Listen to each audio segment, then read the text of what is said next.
Thank you, Sandra.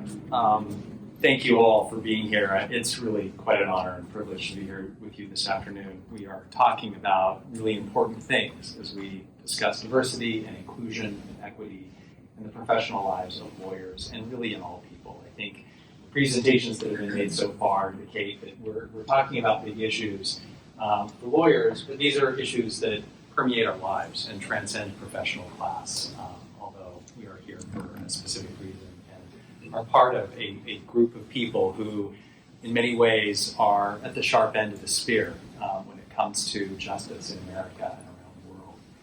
I do have a slide. I thought I'd throw it up in big purple colors so you get the tone right. When Sandra first approached me about this, and thank you for the introduction. All credit to Sandra for bringing Peggy McIntosh's essay to my attention and for inviting me to consider how straight privilege operates in professional life for LGBT lawyers. It hadn't really occurred to me in that way, and I have to confess I had never read Peggy's incredible essay, which was published in 1989, and it does seem today as fresh as it was then. And it's, like mine, it's a deeply personal essay. She is an academic at Wellesley. She was working in concert with her female academic colleagues to try to help sort of them find their power as they navigated a hierarchy in higher education that was terribly, deeply oppressive to women academics. They were shining light on a privilege enjoyed by their male colleagues. Privileges, assumptions, and all of the things that people take for granted that come with that. And in the course of that work, as they thought about who they were in the context, in the broader context of the academy, she had an epiphany. It was a real profound moment for her in her personal life where she realized that she is in fact standing in a position of privilege. That there are a lot of things she assumed about the world, a lot of things she took for granted in the way she moved around the world that had absolutely nothing to do with her except that she was a white woman. The color of her skin opened doors to her that were not open to her academic colleagues who were women of color. I was incredibly touched by this essay. It really did move me. And so as I set about to try to write something that reflected on the operation of straight privilege in my life and in the lives of the lawyers that I work with in my professional capacity as a legal headhunter. I coach and counsel a lot of people. I hold them on hands. I struggled with it. I haven't shared this with Sandra, but I really struggled mightily with finding a voice in all of this because I wanted to say what was on my mind, but I didn't want it to strike a strident tone. I didn't want it to sound defensive because I would be writing about privilege, straight privilege, that I don't enjoy. I'm looking at it from the angle and through the lens of the person on the other side of it who is affected by it, who sees it in operation and can call it by its name, but rarely have. As I was preparing for my remarks today, my husband, who joins me here, my great cheerleader and partner in life and business, was coaching me to practice my presentation, to get my bullet points straight, to get everything out on paper and to get my thoughts clear. And he came to me and said, look, you need to personalize this. You can't rattle off a bunch of statistics, right? You can't just read through the bullet points. Let the PowerPoint stuff go. Let what we've written as a speech go, and just tell your personal story. And so I'm going to do that with the time that I have left. I'm going to take you back in time. So I was born in a small town in rural Idaho. It wasn't that long ago, but it was back in the 60s, so it was a while ago. And you can all imagine that in a small town in rural Idaho, the demographics were sort of pale. And there was a very dominant religious culture because that little corner of southeastern Idaho is indistinguishable from Utah. And so everybody's a Mormon. And the entire construct of society is built around that dominating religious culture. And so, I grew up in this town as a kid who had a super macho dad who was a hunter and fisherman and mountain man, and that was my worldview. I thought that was how men were.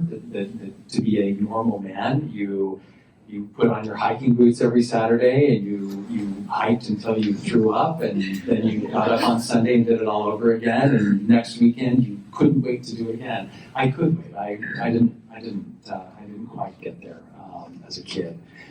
But one of the things that you do when you're a young Mormon guy in Idaho or Utah is you start thinking about college, you start really thinking about one college, and that is Brigham Young University. So I did what I was supposed to do. I went off to college and went to BYU, and I loved it. I was academically very successful, and after a year, I jumped off that hamster wheel and did what all good Mormon boys do, and that is I went on a Mormon mission.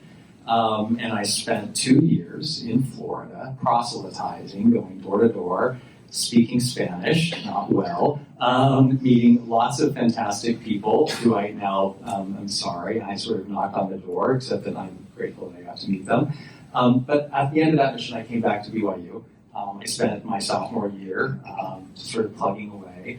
But I was going through that moment, right? That moment of realization that the world that I was navigating is not the world that I think that I'm navigating. And that in fact, the people around me who seem to be in lockstep, who seem to be sort of bowling forward into their marital lives and in their professional lives, have taken all of it for granted. They're just doing it because it's natural. It's exactly what was programmed for them, and it's easy for them to do. And I couldn't do it. I was starting to separate from it, and I was starting to struggle deeply with my identity as a young gay man in a culture that was not particularly hospitable to that. And I started to fail. I started to withdraw socially. I withdrew from my family. I saw my academics start to slide. And then in my junior year, an ecclesiastical leader, in a rather bold moment, he was young, he should have not been in his position, but he approached me on a Sunday afternoon after I had gone sort of weeks without showing up at church, which is a big deal at BYU because you're required to go to church in order to remain in a matriculated program there. And he wanted to talk to me. He wanted to know what was going on. I was in my condo. I think I was probably cooking. And I had a friend with me who was a lovely young woman that I had become very dear friends with over the time at BYU. We stepped out and we started having a conversation, and he wanted to know about my relationship with this young woman. This is very personal. I hope that doesn't make any of you uncomfortable. But I know where this was going, right? And he asked about sort of inappropriate relations because we're very, very conservative faith. And I said, no, none of that is going on. And the immediate question out of his mouth was, are you gay? Like, why wouldn't you be having inappropriate relations with this young woman, right? I mean, what is wrong with you? It was exactly the tone, right? And the answer, for the very first time in my life, was yes, I am. And the consequence of that was rather severe. It led, and I'll cut the story short now, it led to an ultimatum being issued by the university. I could withdraw in the moment and take failing grades for the semester, or I could submit to psychoanalysis and remain at the university until the end of the semester and then withdraw. Those were my two choices. And I chose to stay and to subject myself to psychoanalysis. I mentioned in my paper a little bit of the story. I also mentioned that had I had this experience only a couple of decades earlier, that psychoanalysis would very likely have included electroshock aversion therapy on campus, which was widely employed by BYU in the 60s and 70s with LGBT students who had come out or who were struggling with this question. I share all of this story with you as backgrounder on my personal experience, but it was a common experience and remains a common experience. I also share it because I think that I need to acknowledge that while I've had this experience, I also stand before you today as a white man who grew up in the United States, born to parents who, while they were not educated, made it crystal clear to me as a kid that I had no limitations. I could be anything and do anything that I wanted to, no exceptions, absolutely no limitations. I understand that we are all in a place, that we all walked into this room feeling pretty clear about who we were and who we are in the context of everybody else in the room, right? We know our place. We have been told, we have sussed it out on our own. We have a pretty good idea who we are, and I understand that I enjoy a tremendous amount of privilege just because of the luck of the color of my skin and my gender. But we are talking about unearned privilege. How does it manifest? In my paper, I tried to do what Peggy McIntosh did, which is to essentially enumerate the many ways in which I do or do not get to move in the world that straight people sort of enjoy without thinking, right? One of the things that I mentioned, and we'll get to this in a moment, but one of the things that I mentioned is travel. When Jason and I are traveling anywhere in the world, there is always this really weird, awkward moment upon checking into a hotel. Because we booked, and almost invariably, the person behind the counter will ask us, so you want one room? It's like, yes, we want one room. With one king bed? Or did you want two beds? No, we're good. We're good at it now. We're pretty comfortable, and we let that roll. But the people on the other side of the counter are often very uncomfortable with that. There are lots of ways this operates.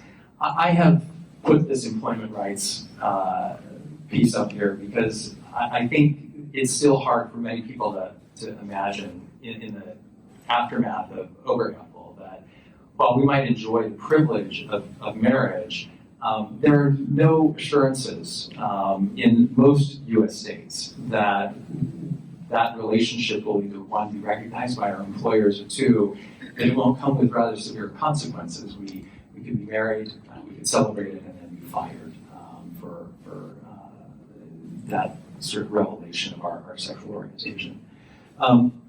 Other ways that privilege operates, we don't get to, in fact, worship as we might want to.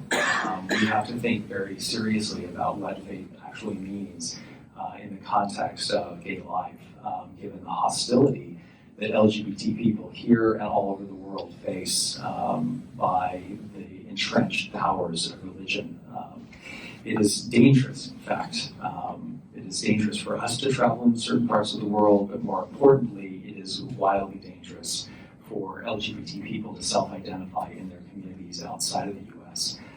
It is also, unfortunately, dangerous in certain communities in the United States to be out and proud. In fact, an important, I think, point, and I've made this in other presentations, most LGBT lawyers, right, self-select into markets where they will find communities that are safe and supportive. So if you look at where young lawyers go after law school, the vast majority of them head to New York or San Francisco or Washington, D.C. or Los Angeles. The statistics bear it out. They've been reported here by IILP. That is where young gay lawyers congregate. The truth is, and we've looked at the numbers, we saw them at the beginning of the presentations. We know what the statistics look like for LGBT lawyers in law firms, right? Those are self-identified numbers, by the way. That's probably not actually reflective of reality. But it's also very true that most LGBT law students look at law firms as places they probably wouldn't be particularly welcome. It's a culture that doesn't resonate with their life experiences or sort of how their lives are shaping up. So the numbers are probably somewhat accurate because they're self-reported, but they're highly problematic given the general population of LGBT people in this country. There are many ways that we have seen LGBT people come into their own in terms of political power and business power as partners in law firms, as judges, as CEOs of Fortune 100 companies. But there are far more ways in which LGBT people, including lawyers in practice, are not protected. We know that they don't enjoy employment protection rights in the vast majority of U.S. states.